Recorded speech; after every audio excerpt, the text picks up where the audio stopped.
Hello, salut, c'est Chris. Enfin, c'est le début de l'aventure. Là, je suis en train de me diriger vers la cathédrale du Puy-en-Velay parce que c'est le point de départ du chemin de Saint-Jacques-de-Compostelle. Il est 6h45 du matin et dans un quart d'heure aura lieu la messe et s'enchaînera avec une bénédiction des pèlerins, pour les pèlerins. Et ensuite, j'irai chercher la crédentiale. C'est une sorte de petit livret que les pèlerins achètent pour avoir accès à des services et des hébergements tout au long du chemin. Et c'est un livret qu'il faudra faire tamponner à chaque étape du chemin de Saint-Jacques-de-Compostelle.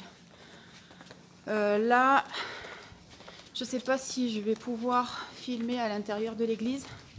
Il va y avoir beaucoup de monde, donc je vais voir si je peux filmer, sinon je vous rejoins tout à l'heure. Je vous retrouve tout à l'heure. Alors, me voici donc sur le chemin de Saint-Jacques-de-Compostelle. Donc ce matin a eu lieu la messe, la bénédiction et la remise de la crédentiale. Ensuite, il y a eu l'ouverture des portes pour les pèlerins, pour débuter le chemin. Là, ça fait 16 km de marche et c'est très dur. C'est très dur parce qu'il y a 13 kilos sur le dos, alors que je me suis entraînée avec 9 kilos. Et là, ça commence à se ressentir au niveau des pieds. C'est pas tellement le dos, c'est surtout les genoux et les points de compression au niveau des pieds. Il me reste 5 km à parcourir. Je tiens le coup, mais de toute façon, vu le paysage, ça remotive.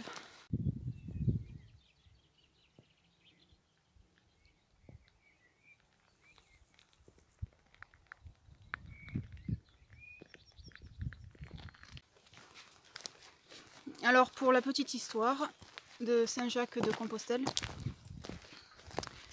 c'est l'apôtre Saint-Jacques qui est parti évangéliser l'Espagne sur la côte nord-ouest. Et donc il est resté pendant plusieurs années. Et quand il est retourné à Jérusalem, il s'est fait décapiter. Et deux de ses disciples ont pris son corps, ils l'ont mis dans une barque et l'ont ramené à la côte nord-ouest de l'Espagne. Et ils vont l'enterrer sur la ville où est érigé aujourd'hui Saint-Jacques-de-Compostelle.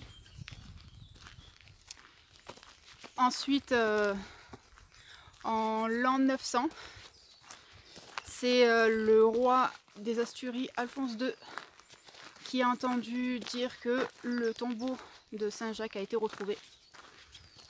Et du coup, il est parti rejoindre ce tombeau. Et il fut le premier pèlerin parmi tant d'autres. Voilà pour la petite histoire. Ensuite, le chemin de Saint-Jacques-de-Compostelle, c'est environ 1300 km de marche, ou à vélo, ça peut se faire à vélo aussi, à partir du Puy-en-Velay, en moyenne. Après, c'est pas si précis que ça en fait. Et la majorité des pèlerins qui choisissent de parcourir ce trajet le font pour des raisons religieuses, spirituelles, sportives, et d'autres comme moi par exemple, juste j'ai envie de faire cette expérience. Même si je me rends compte qu'elle n'est pas si facile à vivre, avec toutes les douleurs qui commencent à se faire sentir. Mais il y a quand même une grande satisfaction à se retrouver soi-même au milieu de la nature. Ce matin, j'ai essayé de suivre deux hommes parce que j'avais peur de me perdre. En fait, j'avais peur de ne pas trouver le chemin de Saint-Jacques-de-Compostelle. Et ils allaient très vite. Et là, j'ai commencé à avoir des douleurs au corps. Et c'est là que je me suis rendu compte que en fait que ma priorité c'était plus d'écouter mon corps, parce que je risquais de me blesser. Et qu'en fait il ne fallait pas avoir peur de se perdre, parce que j'ai ressenti comme si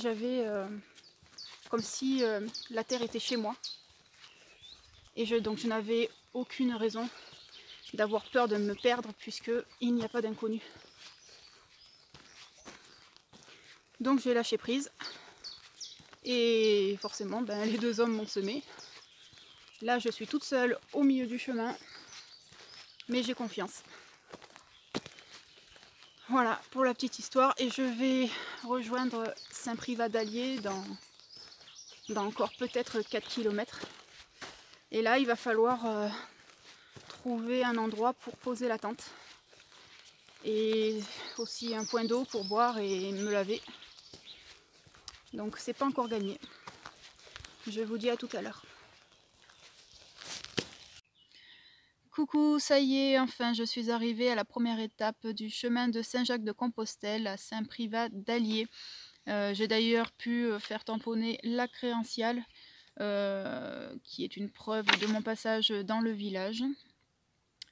Là j'ai pu installer ma tente dans un camping, donc j'ai accès aux sanitaires, je pourrais me laver même les vêtements, tout ça pour moins de 5 €, donc c'est le top. Voilà, je ne pense pas faire de vidéos très souvent, parce que je vois que la batterie a été consommée de moitié aujourd'hui, avec les photos, les vidéos.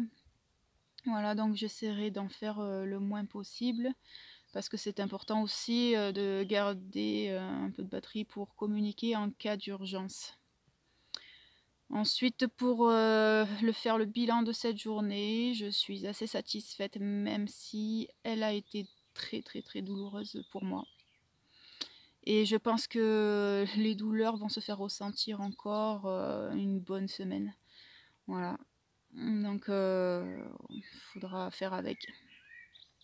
Je vous souhaite une très bonne soirée, et surtout une très bonne nuit. En tout cas, elle sera très bonne pour moi, je pense. Voilà, je vous en dis pas plus, et je vous dis à très bientôt. Ciao ciao.